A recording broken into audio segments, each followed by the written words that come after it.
Nuestro tema de hoy es el problema de la cultura, que es el obstáculo principal entre nosotros y Dios en términos de comunicación. De hecho, yo pienso que sería mejor para nosotros hablar del problema de las culturas en plural. Bien, por un lado están las culturas en las que la Biblia fue escrita, y por el otro lado, las culturas en las que la Biblia es leída. Entonces, tanto el hecho de que Dios habla como el de que nosotros escuchamos están condicionados. Tanto los autores de la Escritura como los lectores de la Escritura son criaturas culturales. El problema que enfrentamos es el vacío o abismo cultural que existe entre el mundo bíblico por un lado y el mundo moderno por el otro.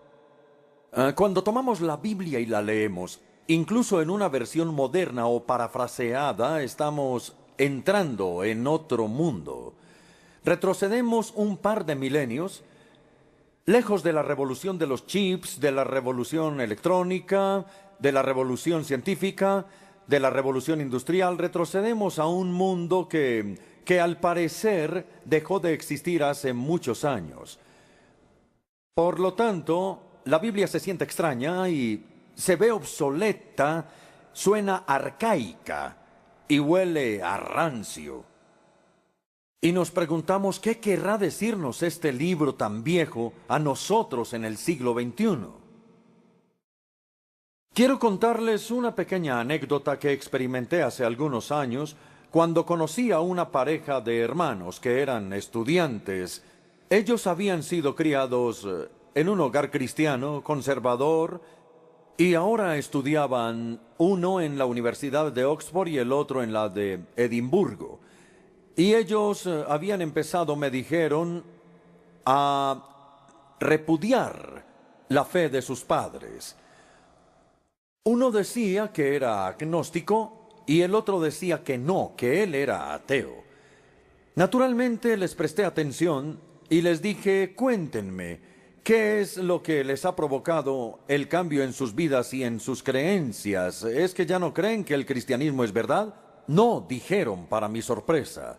Ese no es el problema. Y si usted nos convence de que el cristianismo es la verdad, estamos seguros de que lo aceptaríamos.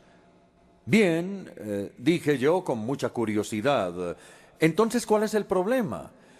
Nuestro problema no es si el cristianismo es verdad o no, sino si el cristianismo es relevante. Y francamente, dijeron, no vemos cómo puede ser relevante. Fueron sus palabras. Dijeron, el cristianismo es una religión palestina primitiva y surgió en una cultura palestina primitiva. De modo que, ¿qué tiene el cristianismo que decirnos a nosotros en el siglo XX? En ese entonces estábamos en ese siglo. Hoy tenemos cirugías de trasplantes, mañana ingeniería genética, a puertas de los 70s. El hombre fue a la luna, quizá en los 80 incluso vaya a Marte. Eso fue lo que dijeron de manera un poco optimista. Y luego con una mirada un poco orgullosa, dijeron, ¿qué tiene para decirnos su religión primitiva a nosotros? Eso es irrelevante. Bien, no voy a decirles cómo contesté porque no lo hice muy bien, pero con frecuencia le agradezco a Dios esa experiencia porque me dejó muchísimo más claro que nunca la tarea de comunicador cristiano, que no es hacer a Jesucristo relevante, sino demostrar su relevancia para el mundo de hoy. Bien, quiero dejar a un lado a estos jovencitos para pedirles que se imaginen, porque no tengo aquí un tablero ni un papelógrafo, pero imagínense un territorio plano que está profundamente cortado por un abismo o un cañón. En un lado del abismo está un mundo bíblico, en el otro lado está el mundo moderno, y entre estos dos mundos hay 2000 años de una cultura cambiante. Los evangélicos vivimos, y puedo decirlo sin ningún temor a contradecirme, que vivimos en el lado bíblico del cañón. Creemos en la Biblia, amamos la Biblia, estudiamos la Biblia y buscamos comunicar la Biblia. Somos personas de Biblia y nos sentimos cómodos en ese ambiente. Pero por otro lado está el mundo moderno, y ese es un mundo muy, muy diferente. Entre el mundo bíblico y el mundo moderno hay estos 2000 años de cultura cambiante.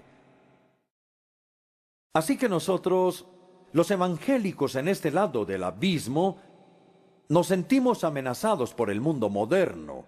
Si ustedes son como yo, es decir, si son ancianos, si es que no son seniles, se sienten amenazados por el mundo moderno.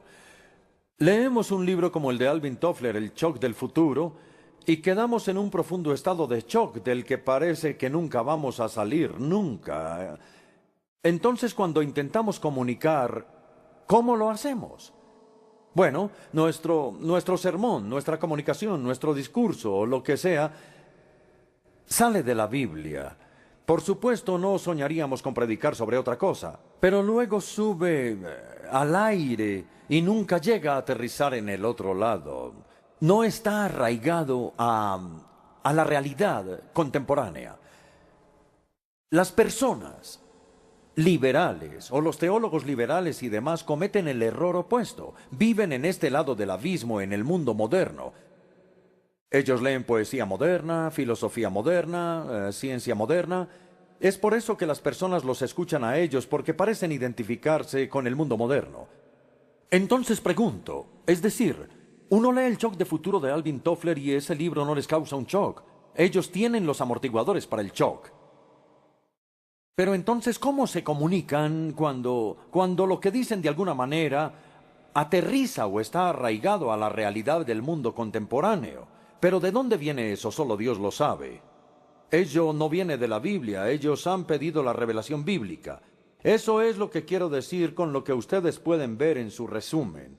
Una polarización trágica de que nosotros, los evangélicos, somos bíblicos pero no contemporáneos, hablando en términos generales, y puedo generalizar, mientras que los liberales son contemporáneos pero no bíblicos, y casi nadie está construyendo puentes. Y esa es la tarea del comunicador, construir puentes entre el mundo bíblico y el mundo moderno. Bueno, todo eso era una introducción. Entonces, después de considerar el abismo cultural entre el mundo bíblico y el mundo moderno, vamos a mirar los dos escenarios culturales por separado, de manera separada. El primero serán nuestras propias culturas y nuestro propio encarcelamiento cultural. Y el segundo serán las culturas dentro de las cuales la Biblia fue escrita.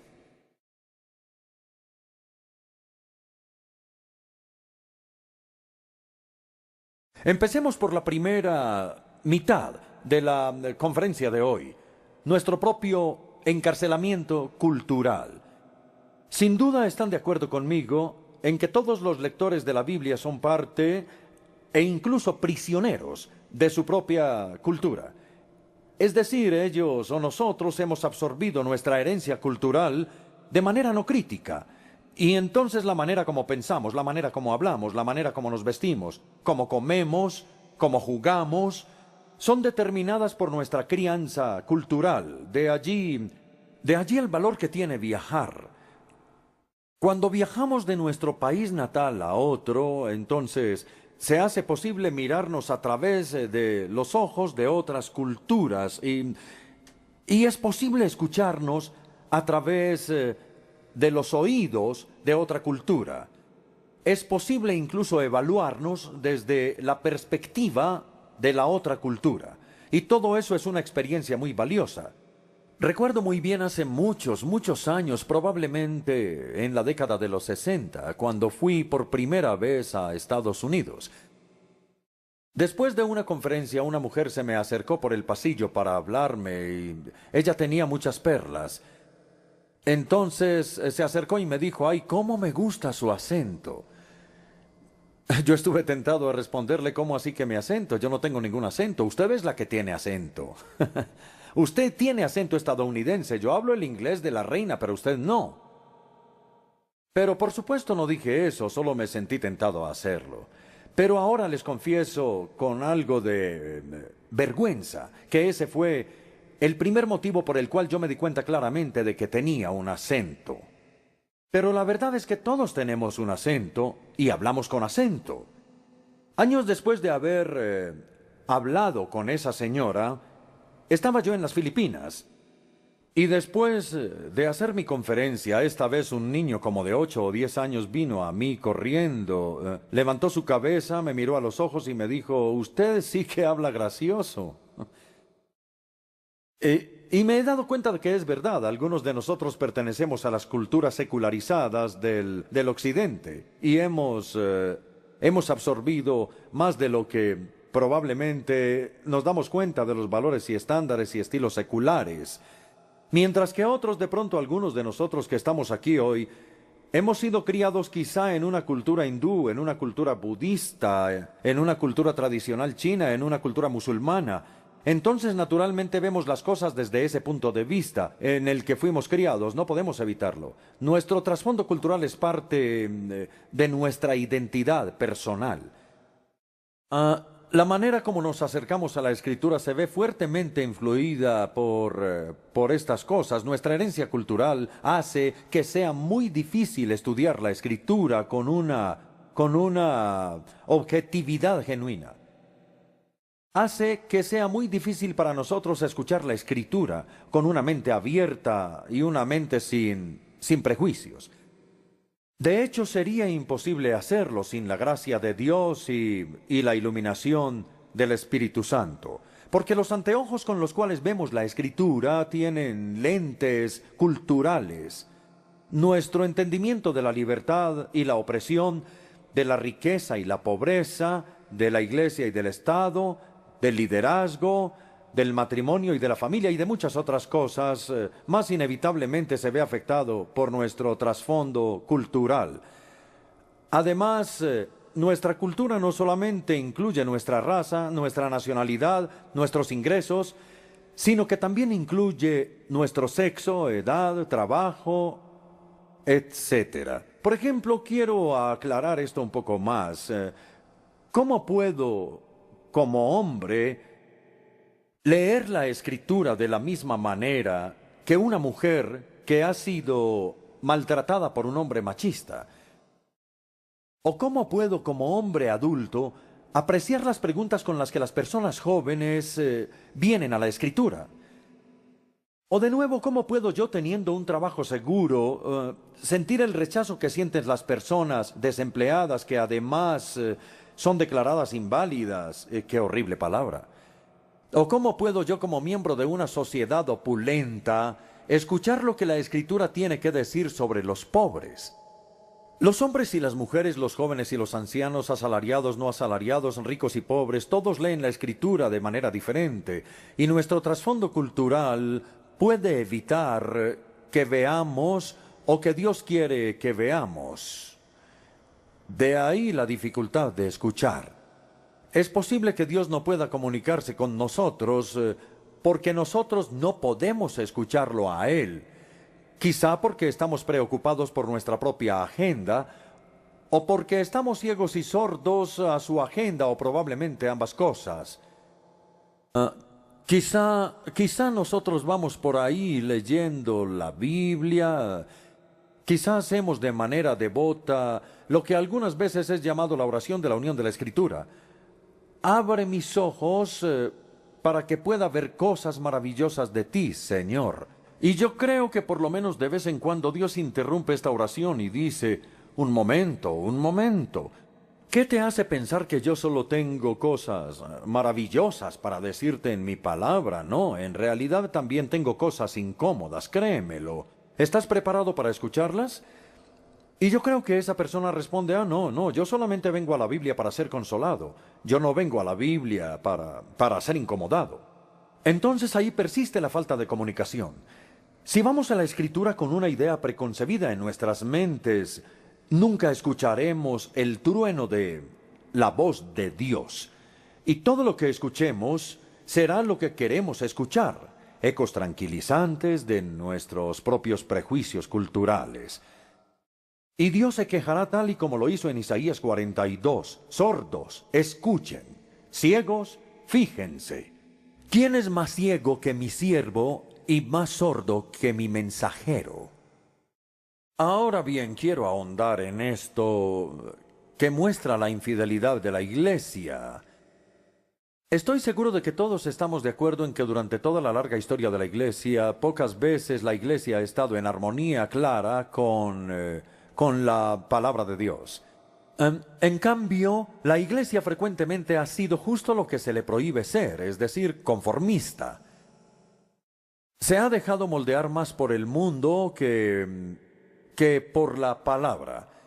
Y en vez de desafiar el status quo, lo que ha es aceptado, y en vez de rechazar los valores y los estilos de vida del mundo, muchas veces los ha acogido. La Iglesia generalmente se ha acomodado a la cultura que prevalece, ha asaltado a los vagones de la moda y ha tarareado todas las melodías populares. Es el tema, como ustedes deben saber, del libro de Os Guinness, El archivo del sepulturero, cuyo subtítulo es La subversión cultural de la Iglesia. Entonces, cuando la Iglesia hace esto, lee la Escritura a través de los ojos del mundo y racionaliza su propia infidelidad. Quiero darles uno o dos ejemplos rápidos del pasado, porque la historia de la Iglesia está llena de ejemplos trágicos de los puntos ciegos que ha tenido en su historia. Yo me pregunto, ¿cómo es posible que los países cristianos no solo aprobaron, sino que también exaltaron las terribles cruzadas de la era medieval? ¿Cómo es posible que hayan intentado recuperar los lugares santos del Islam a la fuerza? ¿Cómo es posible que hicieran esas cosas en el nombre de Jesucristo? Las cruzadas siguen obstaculizando, como siempre lo han hecho, la evangelización en el mundo islámico. Este fue un hecho perverso que los musulmanes no han olvidado y menos aún perdonado. O quiero darles otro ejemplo. ¿Cómo es posible que se haya utilizado la tortura en el nombre de Cristo por parte de la Inquisición para combatir la herejía y para imponer ortodoxia, y que pusieran unos tornillos en algún pobre hereje y lo torturaran hasta que estuviera de acuerdo con la fe? ¿Ahora sí cree? ¿No? ¿Ahora sí cree? ¿No? La evangelización por medio de la tortura. ¿Pueden creer eso? Yo sé lo que ustedes están pensando. Eso eran los católicos romanos. Los protestantes nunca habríamos hecho eso. Bueno, yo no estoy tan seguro. Yo me pregunto cómo es posible que las iglesias protestantes no tuvieran virtualmente ninguna misión durante siglos. Y cuando William Carey el Bautista dijo en la reunión de ministros, es posible que ustedes conozcan la historia, y sugirió que debía haber una misión a la India, y el presidente de la reunión dijo, siéntese, jovencito. Y lo dijo con gran arrogancia. Siéntese, jovencito, cuando Dios quiera convertir a los hindúes, lo hará sin su participación ni su mente. ¿Acaso él no había leído la Gran Comisión? ¿Acaso no había leído la Biblia, que está llena de misiones? De nuevo, este era un punto ciego. ¿O cómo es posible que la cruel degradación de los esclavos y el comercio de esclavos no fuera abolida en el llamado Occidente cristiano hasta 1800 años después de Cristo? Gracias a Dios fue abolida en ese entonces, pero no debió haber sido abolida por mucho tiempo. ¿O cómo solo después de la Segunda Guerra Mundial se reconoce lo terrible de la discriminación racial y de la degradación ambiental? Esto por mencionar solo parte de esa verdad. Esta es una lista, digamos, de algunos de los principales puntos ciegos que han manchado el testimonio de la Iglesia en diferentes épocas. Ninguno puede ser defendido con la Escritura, y todos ellos se han debido a una mala lectura de la Escritura o a una falta de voluntad para someterse a la autoridad de la Escritura. El pueblo de Dios estaba enceguecido por la tradición. No podían ver lo que Dios quería que vieran, tenían otras agendas. No querían escuchar nunca la agenda de Dios. Bien, pero todo eso es el pasado. ¿Qué hay del presente? ¿Qué hay de la ceguera contemporánea? Es muy fácil criticar a nuestros antepasados cristianos por su ceguera, pero es mucho más difícil ser consciente de nuestros puntos ciegos. ¿Y qué verá, me pregunto yo ahora, qué verá la posteridad como nuestros principales puntos ciegos al principio del siglo XXI? Cuando se escriba la historia de la Iglesia de principios del siglo XXI, ¿qué van a decir los historiadores sobre nosotros? ¿Se han hecho esa pregunta? Yo creo que ellos van a decir, ¿cómo es posible que esos buenos cristianos, bien educados y bien intencionados, cristianos del All Souls, en ese día de febrero, cómo es posible que ellos no hayan visto? ¿No hayan visto qué? Ustedes deben responder a esa pregunta. Por mi parte, yo creo que diría que una cosa es la desigualdad económica del norte y del sur y que sigue, a pesar de que hay buenos intentos por superarla. Pero la continua presión económica del norte sobre el sur es muy evidente, y aquellos de nosotros, que yo creo que somos la mayoría de aquí, que vivimos en circunstancias opulentas, debemos simplificar nuestro estilo de vida económico, no porque pensemos que eso va a solucionar los problemas macroeconómicos del mundo, sino sencillamente por su solidaridad con los pobres. Debemos preocuparnos más por los pobres de lo que lo hace la mayoría de los cristianos evangélicos. Otro punto ciego que creo que voy a mencionar, porque creo que es actual, es la amenaza del uso de las armas de destrucción masiva. Algunos cristianos, por supuesto, son pacifistas, y ha habido una tradición muy noble del pacifismo, y eso lo respetamos en la Iglesia cristiana. Bien, otros defienden lo que se llama la teoría del mundo justo, pero en ambos casos, los que lo hacen siempre han insistido en que el uso de la fuerza es justificable solo si es controlado y discriminado. Pero las armas de destrucción masiva son intrínsecamente incontroladas e indiscriminadas, y por eso deben ser vedadas por la conciencia cristiana. La Iglesia Católica Romana las ha descrito a estas armas como un crimen contra Dios y contra el hombre mismo. Otras iglesias de todo el mundo han convertido varias veces las armas de destrucción masiva, pero nosotros los cristianos evangélicos, como un todo, si es que puedo generalizar, con algunas excepciones, individuales notables, nunca hemos hecho una protesta o un pronunciamiento público contra las armas de destrucción masiva. Bueno, estas son una o dos sugerencias que podemos pensar hoy. Ahora, quiero resumir. Debemos ser conscientes de que nuestra cultura nos enceguece, nos ensordece e incluso nos dopa. Tenemos que permitir que la palabra de Dios nos confronte y que penetre nuestros patrones protectores de pensamiento. Él puede hacerlo. Pero el primer paso para recibir su confrontación es darnos cuenta de la barrera tan fuerte que es la cultura para esta comunicación. Y luego debemos estar listos como segundo paso, en conclusión, para clamar a Dios que abra nuestros ojos, que destape nuestros oídos y que despierte nuestras conciencias dormidas. Porque, amigos, solo así podremos tomar las acciones correspondientes.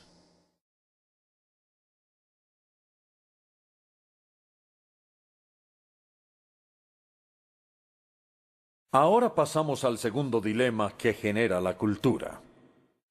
El primero era el problema creado por nuestro propio encarcelamiento cultural, y el segundo ahora es el problema creado por el condicionamiento cultural de la escritura como tal. Porque si nosotros los lectores de la Biblia somos criaturas culturales, también podemos decir que lo es todo el mundo, incluyendo los autores bíblicos. Este dilema es parte del principio de la historia del que hablamos la semana pasada. Y el principio de la historia dice que Dios ha hablado en contextos históricos y culturales específicos. Entonces, amigos, aclaremos que Dios no nos ha dado una verdadera revelación cultural, que Dios no nos ha dado un mensaje aparte de la cultura desde el cielo azul. Podemos decir que ninguna palabra de Dios fue hablada en un vacío cultural y que todas las palabras de Dios fueron habladas en un contexto cultural. Ya sea el antiguo cercano oriente, en el caso del Antiguo Testamento, o el judaísmo palestino en el caso del Evangelio, o en el mundo greco-romano en el caso de las epístolas. La pregunta que enfrentamos es esta: ¿el condicionamiento cultural de la Escritura limita su relevancia para nosotros? ¿O incluso su autoridad sobre nosotros?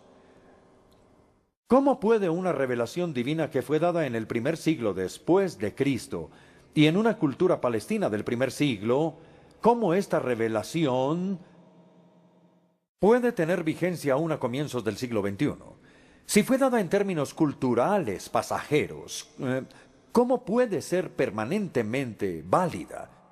Si fue dada en términos particulares, ¿cómo puede ser universalmente cierta? ¿Acaso no debemos decir con el bien conocido teólogo liberal David Edwards: yo admito que gran parte de la Biblia está condicionada culturalmente y por consiguiente es obsoleta? Es una necesaria y lógica deducción. Pues no, yo argumento que no es así. Ciertamente toda la Biblia está condicionada culturalmente, pero por esa razón no quiere decir que sea obsoleta. Miremos el punto A de su resumen, que es el principio. El principio, como lo veo yo, puede definirse e ilustrarse de una manera sencilla. Lo hago así: nosotros no tenemos ninguna dificultad en distinguir entre una persona, un ser humano, y la ropa que esa persona usa en un momento determinado. La mayoría de nosotros tenemos más de una muda de ropa. Algunas veces nos ponemos el vestido nacional y si lo tenemos, o nuestras mejores galas, cuando vamos a una boda o a una fiesta. Otras veces nos ponemos vestidos más oscuros, como cuando vamos a un funeral. También tenemos ropa de trabajo, ropa deportiva, ropa para la noche. Algunas veces los jóvenes usan jeans, incluso como pijama. Pero la mayoría de nosotros tenemos una variedad de ropa en nuestro closet. Esto no es verdad, pero la persona que está debajo de esa ropa sigue siendo la misma. La ropa cambia, pero la persona jamás. Asimismo, como distinguimos entre la persona real que no cambia y su ropa que sí cambia, también tenemos que distinguir entre la esencia de la revelación de Dios, que no cambia y no puede cambiar, y la ropa cultural en la que fue dada, que puede cambiar. No importa lo anticuado que pueda ser el ambiente cultural de la Escritura, eso no afecta la esencia de la revelación de Dios. Esta tiene una validez permanente y universal. Entonces, ahora que dejamos ese principio claro, el idioma cultural puede cambiar, pero la revelación esencial no cambia. Vamos a pasar al punto B y consideremos tres opciones posibles. Veamos, cuando vemos un pasaje bíblico que tiene un antiguo vestido cultural que se siente desactualizado porque se relaciona con costumbres obsoletas para hoy, o por lo menos ajenas a nuestra cultura particular, ¿qué debemos hacer? Tenemos tres opciones. La primera la llamo rechazo total. Nos decimos a nosotros: bien, como la cultura es tan ajena, la enseñanza también es ajena y por lo tanto es irrelevante. entonces sacamos un par de tijeras del bolsillo y cortamos esa porción de la escritura de inmediato. Yo espero que ustedes no hagan eso. Eso no es lo que yo recomiendo. Eso es el rechazo total. La segunda opción es la opuesta. La llamo literalismo acartonado. O para ser un poco más inclemente, literalismo acartonado y poco imaginativo. Como el pasaje es parte de la palabra de Dios, dicen estas personas, debe ser preservado como está literalmente en la Escritura. Tanto la esencia como la forma cultural tienen la misma autoridad. Descartar alguna sería manipular la palabra de Dios y seríamos culpables de un liberalismo incipiente. Nuevamente, espero que ustedes no hagan esto, El liberalismo acartonado y poco imaginativo. La tercera forma, que es bien centrada, se llama adecuadamente transporte cultural.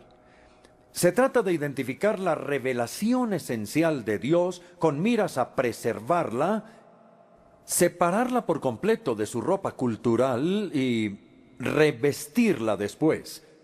O si lo prefieren, recontextualizarla en los términos modernos, culturales correspondientes.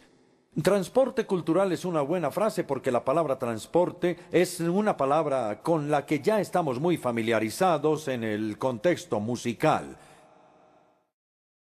Transportar una pieza musical es ponerla en un tono diferente del que fue escrita originalmente y transportar un texto bíblico es ponerlo en una cultura diferente de la que fue dado ese mismo texto. Entonces, en el transporte musical, la melodía y la armonía siguen siendo las mismas, solo que el tono es diferente.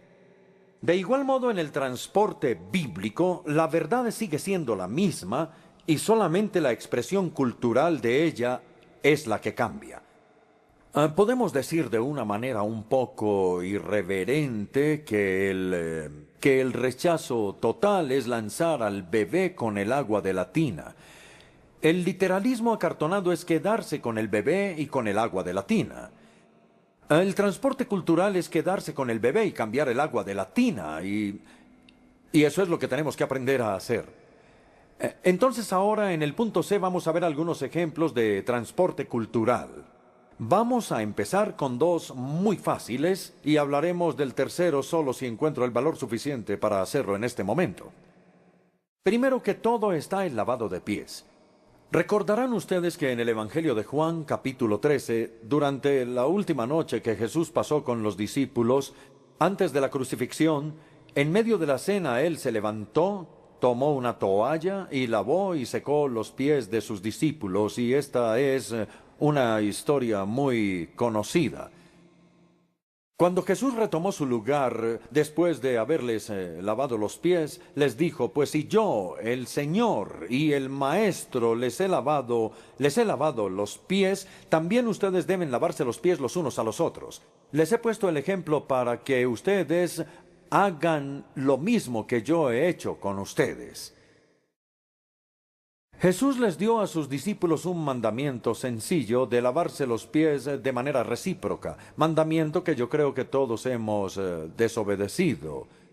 Probablemente hemos creído que no es necesario obedecerlo. Entonces, ¿cómo manejamos un pasaje cultural como este en la Biblia? En los días de Jesús, lavarse los pies era una práctica cultural común.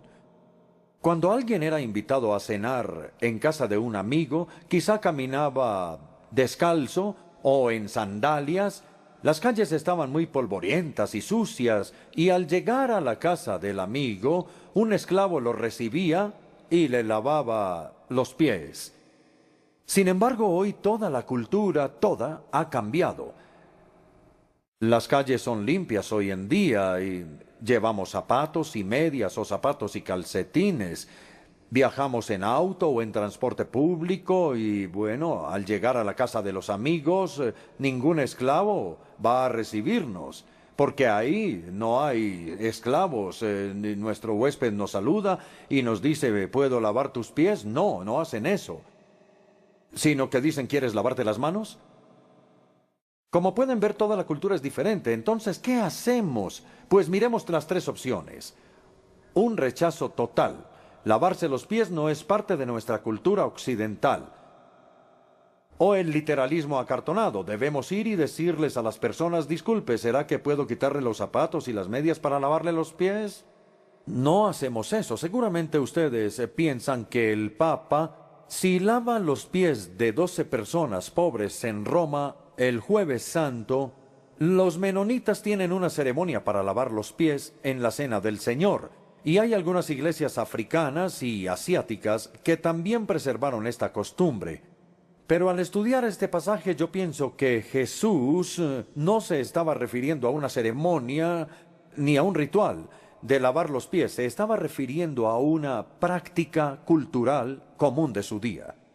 Entonces la tercera opción es el transporte cultural. Intentemos reconstruir la situación. Veamos.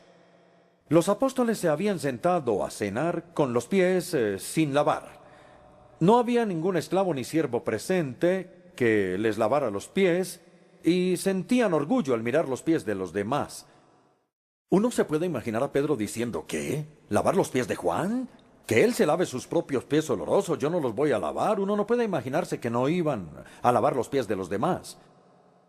Y entonces se sentaron con los pies sucios y luego en la mitad de la cena, para vergüenza de ellos, Jesús hizo lo que ellos no deseaban hacer y agregó, pues si yo, el Señor y el Maestro, les ha lavado los pies, también ustedes deben lavarse los pies los unos a los otros. La pregunta es esta. ¿Cuál fue la esencia de la enseñanza de Jesús? ¿Cuál fue la esencia de su mandamiento de lavar los pies de los otros? Claramente fue esta, que si nos amamos los unos a los otros, nos serviremos los unos a los otros, y ningún servicio es demasiado bajo o sucio si nos amamos los unos a los otros. Entonces no nos lavamos hoy los pies, pero podemos lavar la loza o lavar el baño. Cualquier cosa que nuestra cultura considere como trabajo sucio y que considere que solamente los sirvientes deben hacerlo. Eso es lo que el amor está listo para hacer. Ese, amigos, es el transporte cultural. Creo que es muy fácil de entender en el lavado de pies. Ahora voy a un segundo ejemplo, el ejemplo del beso santo. Tanto el apóstol Pablo como el apóstol Pedro terminan algunas de sus epístolas con una instrucción a las iglesias. Pablo escribe al final de Romanos, de 1 Corintios y de 2 Corintios, escribe, salúdense unos a otros con un beso santo.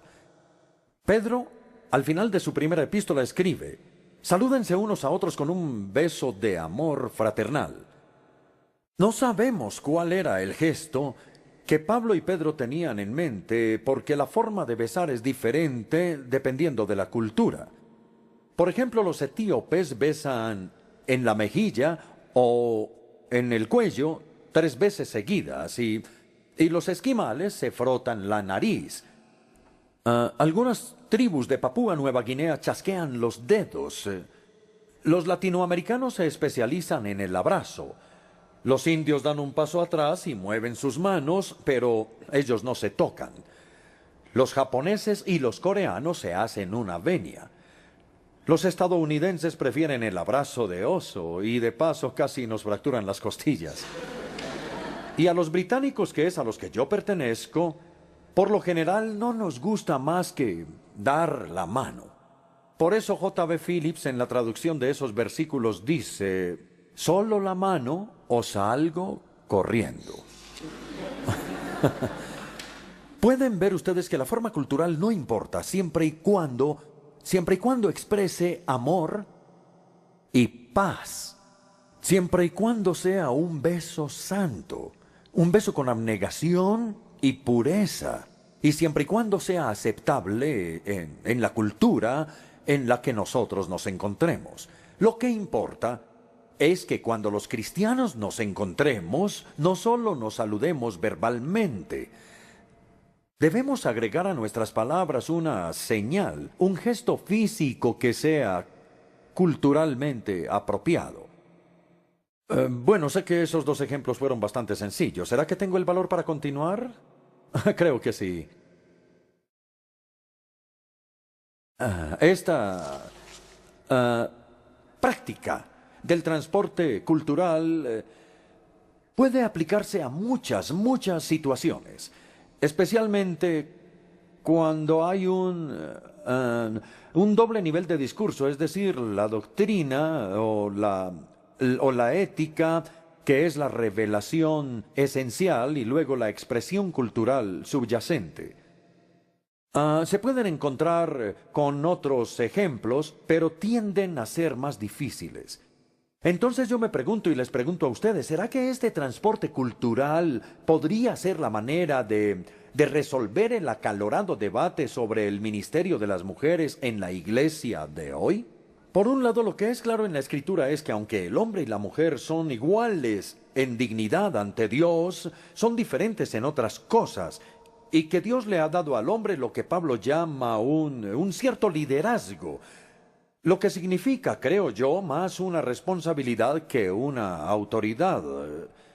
Y este liderazgo de Pablo debe ser explicado de esta manera como una responsabilidad. Por un lado, eso está claro. Y por otro lado, usar velos era un símbolo cultural de sumisión a la autoridad en esos días. Entonces yo me pregunto, ¿es posible que la exigencia de guardar silencio, así como la exigencia de usar velos, sea otro ejemplo del transporte cultural?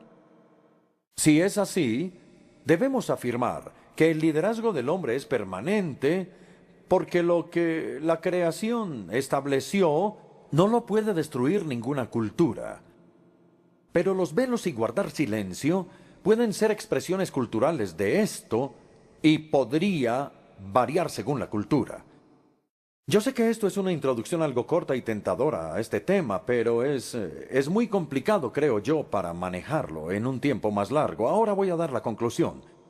Quiero darles en conclusión dos palabras para tranquilizarlos, que yo creo que necesitan escuchar ustedes. A.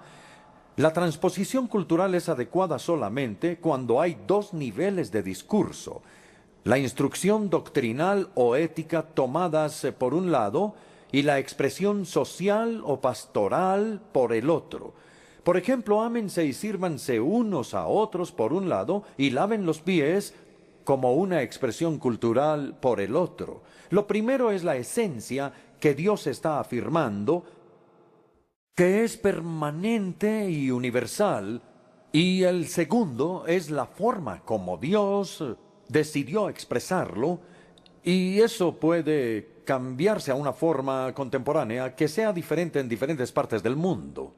Pero debemos distinguir entre lo que no se puede cambiar, la revelación eterna de Dios, la esencia de lo que Él enseña, y lo que puede ser cambiado, que es la expresión cultural. Esta es mi primera palabra. El transporte cultural es apropiado únicamente cuando se pueden reconocer estos dos niveles. B. El transporte cultural no es un terreno resbaladizo del liberalismo. Muchos evangélicos temen que así es, que la práctica del transporte cultural es una manera respetuosa de rechazar la palabra de Dios al declarar que es culturalmente relativa, y entonces piensan que es un terreno peligroso del ala liberal. Pero en realidad no es así.